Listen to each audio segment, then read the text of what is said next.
Mexico City is a place of many wonders, and it all starts with the people who carry great pride for their culture. Being receptive is part of who they are, and that enables visitors to absorb a great deal of culture. Come and see with your own eyes. This is the most important cultural center in Mexico, offering music, dance, plays, opera, and literature to its visitors. Inaugurated in 1934, it portrays neoclassical and Art Nouveau styles, and the interior is primarily Art Deco. We came to watch traditional dances from all over the country. Wondering why this was a perfect intro?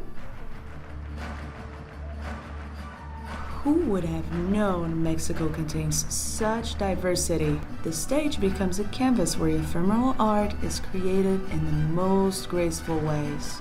Observe how the skirts spin, almost like flowers blossoming.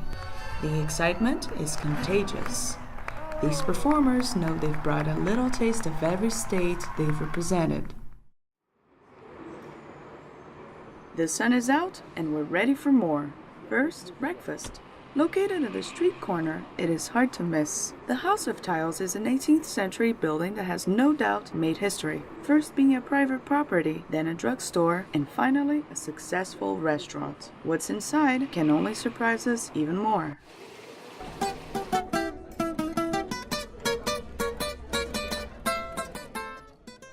Appetizing, isn't it?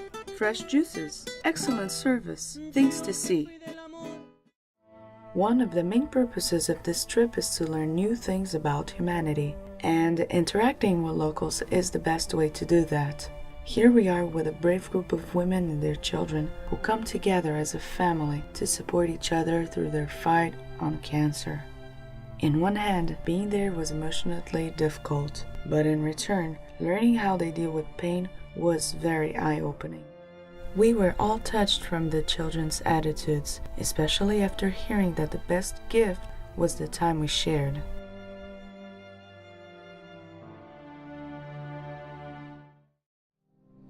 We are now at the largest cathedral in the Americas, and the organ you hear playing is the biggest as well.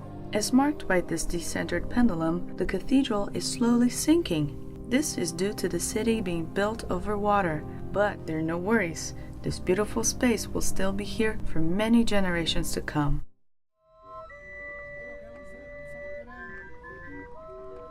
Mexico City streets are full of life, with people coming and going, history, and small food trucks. So colorful. Like this gordita. Curiosity really grabs us at all times.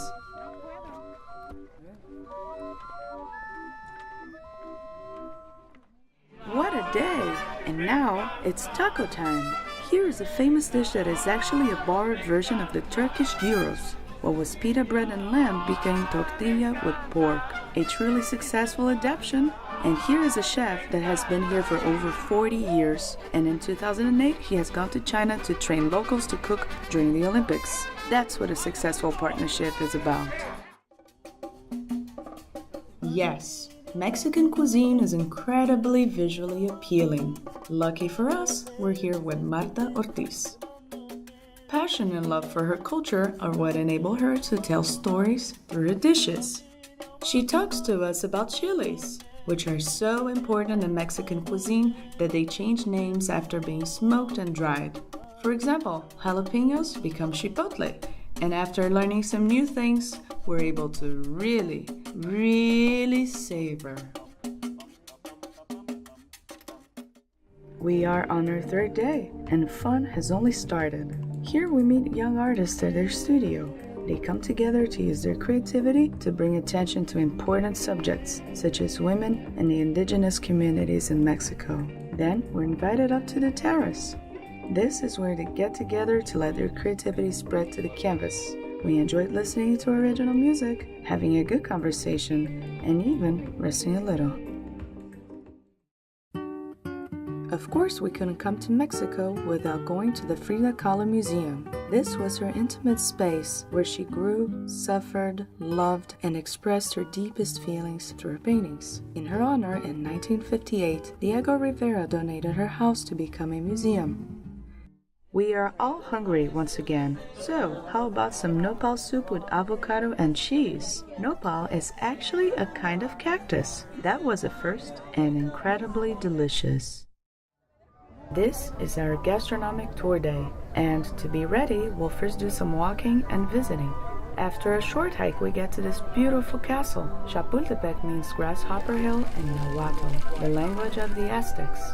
Once an imperial residence and a presidential palace, the site is now a museum. Coming out to the terrace, we're surrounded by butterflies and a beautiful view.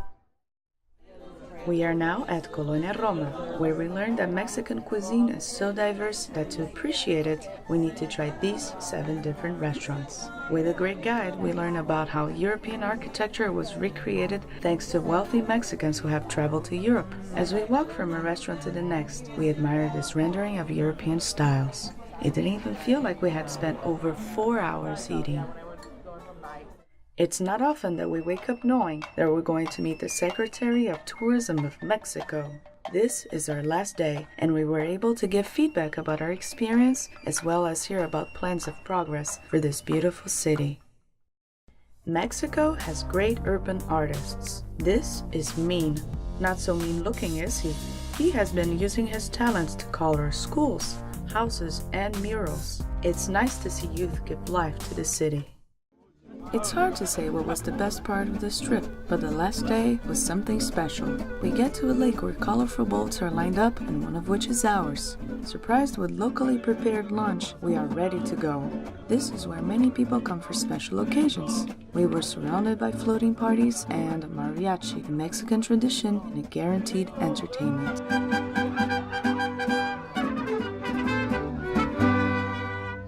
Una buena versión, bravo, bravo.